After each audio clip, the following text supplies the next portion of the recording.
የእግዚአብሔርን ድምፅ እንዳንሰማ የሚጋርዱ 6 አደገኛ ልማዶች። ምናልባትም እግዚአብሔር ለኛ መናገር አቁመዋል ብለን አስበን ሊሆን ይችላል። በሕይወታችን ውስጥም ትልቅ ውሳኔ ለመወሰን ፈልገን ደግሞም በዛም ጉዳይ ጸልየንበት እግዚአብሔር ዝም ያለን የሚመስለን ወቅቶችም ይኖራሉ። ሆኖም ግን እግዚአብሔር መቼም ዝም ብሎ አያውቅም። ነገር ግን ድምፁ እንዳንሰማ ጆሮአችንን የሚደፍኑ አደገኛ ልማዶች በሕይወታችን ውስጥ ሊኖሩ ይችላሉ። ዛሬ በዚህ ቪዲዮ የእግዚአብሔርን ድምፅ ለመስማት በአስቸኳይ ማቆም ያለብንን 6 አደገኛ ልማዶችን በሰፊው እንመለከታለን። በተለይ ደግሞ 6ኛው ልማድ ሁላችንም ሳናውቀው የምንወድቅበት ትልቁ ወጥመድ ነው። እስከ መጨረሻው አብራችሁን ቆዩ። ለዚህ ቻናል አዲስ የሆናችሁ እንኳን ደህና መጣችሁ። ቻናላችንን ሰብስክራይብ በማድረግ ቤተሰብ መሆን እንዳትረሱ። ይሄ ቪዲዮ ለብዙ ሰዎችም እንዲደርስ እስኪ ላይክ አድርጉ። ላይክ አረጋችሁ ዝግጁ ከሆናችሁ ወደ ጉዳያችን እንግባ። የመጀመሪያው ልማድ የዕለት ተዕለት ጫጫታ ነው። በሶሻል ሚዲያ፣ በዜና፣ በወሬና በስራ ተወጥረናል። እግዚአብሔር እኮ በታላቅ ንፋስና በኃይለኛ መብረቅ ውስጥ ብቻ አይደለም የሚናገር። አንድን የሬዲዮ ጣቢያ ለማዳመጥ የሞገድ ማስተካከያውን ወይም ፍሪኩዌንሲ በትክክል ማስተካከል አለብን። ጫጫታ ባለበት ቦታ ግን ድምፁ አይሰማም። እግዚአብሔርም የሚናገረው በጸጥታ ውስጥ ነው። መጽሐፍ ቅዱስ በአንደኛ ነገሥት ምዕራፍ 19 ቁጥር 11 እስከ 12 ባለው ክፍል ላይ እንደዚህ ብሎ ይናገራል። እርሱም ውጣ፣ በተራራው ላይ በእርሱ ፊት ቁም አለ። እነሆም እግዚአብሔር አለፈ፣ በእግዚአብሔርም ፊት ትልቅና ብርቱ ነፋስ ተራሮችን ሰነጠቀ፣ አለቶችንም ሰባበረ። እግዚአብሔር ግን በነፋሱ ውስጥ አልነበረም። ከነፋሱም በኋላ የምድር መናወጥ ሆነ። እግዚአብሔር ግን በምድር መናወጥ ውስጥም አልነበረም። ከምድር መናወጥ በኋላ እሳት ሆነ። እግዚአብሔር ግን በእሳት ውስጥ አልነበረም። ከእሳቱም በኋላ ትንሽ የዝምታ ድምፅ ሆነ። እግዚአብሔር በዛ በቀጭን የዝምታ ድምፅ ሊያናግር ይፈልጋል። ስልክን የምታጠፋበት፣ ፌስቡክና ቲክቶክን ዘግተህ ከእግዚአብሔር ጋር ብቻ የምትሆንበት የጸጥታ ጊዜ ሊኖር ይገባል። ይህንን ጫጫታ አቁም።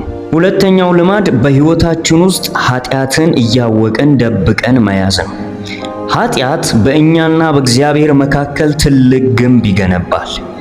አንድ ትልቅ ንጹህ መስታወት በጭቃና በቆሻሻ ከተሸፈነ ከውጭ የሚመጣውን የፀሐይ ብርሃን ወደ ውስጥ ሊያስገባ አይችልም። ኃጢአትም እንደዚሁ የእግዚአብሔርን ድምፅ የሚጋርድ መንፈሳዊ ቆሻሻ ነው። መጽሐፍ ቅዱስ በኢሳይያስ ምዕራፍ 59 ቁጥር 1 እስከ 2 ባለው ክፍል ላይ እንደዚህ ብሎ ይናገራል። እነሆ የእግዚአብሔር እጅ ከማዳን አላጠረችም፣ ጆሮም ከመስማት አልደነቆረችም። ነገር ግን በደላችሁ በእናንተና በአምላካችሁ መካከል ለይታለች፣ እንዳይሰማም ኃጢአታችሁ ፊቱን ከእናንተ ሰውሮታል። ከእግዚአብሔር ጋር ያለህን ግንኙነት ለማደስ መጀመሪያ ንስሐ መግባት አለብህ። ልብህን በይቅርታ ሲያነጻው ድምፁ በግልጽ መሰማት ይጀምራል። ሶስተኛው ልማድ መቸኮል ነው። እኛ የምንኖረው በማይክሮዌቭ ትውልድ ውስጥ ነው። ሁሉንም ነገር አሁኑኑ እንፈልጋለን። ወደ እግዚአብሔር እንጸልይና ምላሹን ሳንጠብቅ ወዲያውኑ እንነሳለን። አንድ ዘር መሬት ውስጥ ዘርተ በየ5 ደቂቃው እየቆፈርክ በቀለ ወይስ አልበቀለም፣ በቀለ ወይስ አልበቀለም ብለህ ብታይ ዘሩ ይበላሻል እንጂ አያድግም። የእግዚአብሔርም ድምፅ ፍሬ ለማፍራት ጊዜ ይፈልጋል። መጽሐፍ ቅዱስ በመዝሙረ ዳዊት ምዕራፍ 46 ቁጥር 10 ላይ እንደዚህ ብሎ ይናገራል። እረፉ፣ እኔም አምላክ እንደሆን እወቁ። በአሕዛብ ዘንድ ከፍ ከፍ እላለሁ፣ በምድርም ላይ ከፍ ከፍ እላለሁ ይላል። እረፉ ማለት ሩጫችሁን አቁሙ፣ ተረጋጉ ማለት ነው። በእግዚአብሔር ፊት መቆየትን ልመድ። እርሱ በራሱ ጊዜና ሰዓት ይናገራል። አራተኛው ልማድ እጅግ የሚገርም ነው። ብዙ ጊዜ ወደ እግዚአብሔር የምንመጣው እግዚአብሔር ሆይ ምን ላድርግ ብለን ለመጠየቅ ሳይሆን እኛ የወሰነውን ውሳኔ እግዚአብሔር ሆይ ባርክልኝ ወደ ሐኪም ቤት ሄደ ዶክተር ሆይ ታምም ያለው ነገር ግን የምትሰጠኝን መድኃኒት እኔ ራሴ ነኝ የምመርጠው ብትለው ሕክምናው ትክክል አይሆንም። እኛም በእግዚአብሔር ላይ የራሳችንን ሐሳብ መጫን የለብንም። መጽሐፍ ቅዱስ በምሳሌ ምዕራፍ 3 ቁጥር 5 እስከ 6 ባለው ክፍል ላይ እንዲህ ይላል። በፍጹም ልብህ በእግዚአብሔር ታመን፣ በራስህ ማስተዋል አትደገፍ፣ በመንገድህ ሁሉ እርሱን እወቅ፣ እርሱም ጎዳናህን ያቀናልሃል ይለናል። የእግዚአብሔርን ድምፅ ለመስማት በመጀመሪያ የራስህን ፍላጎት ባዶ ማድረግ አለብህ። የኔ ፈቃድ ሳይሆን ያንተ ፈቃድ ይሁን ስትል የእርሱ ድምፅ በግልጽ ይመራሃል። አራተኛው ምልክት አስቀድሞ የራስን ምርጫ መወሰን ነው። ከዚህ እንጠበቅ። አምስተኛው ልማድ ቃሉን አለማንበብ ነው። እግዚአብሔር በሕልምና በራእይ እንዲናገረን እንፈልጋለን። ነገር ግን የተጻፈውን ቃሉን አንከፍትም። የእግዚአብሔር ዋነኛ የመናገሪያ መንገዱ የተጻፈው ቃሉ ወይም መጽሐፍ ቅዱስ ነው። ከውጭ ሀገር የተላከልህን የፍቅር ደብዳቤ ሳትከፍትና ሳታነብ ይህ ሰው ይወደኛል ወይስ አይወደኝም ብለህ ብትጨነቅ ትርጉም የለውም። መጽሐፍ ቅዱስ የእግዚአብሔር የፍቅር ደብዳቤ ነው። መጽሐፍ ቅዱስ በመዝሙር ምዕራፍ 119 ቁጥር 105 ላይ እንዲህ ይላል፣ ሕግ ለእግሬ ማብራት ለመንገዴ ብርሃን ነው ይለናል።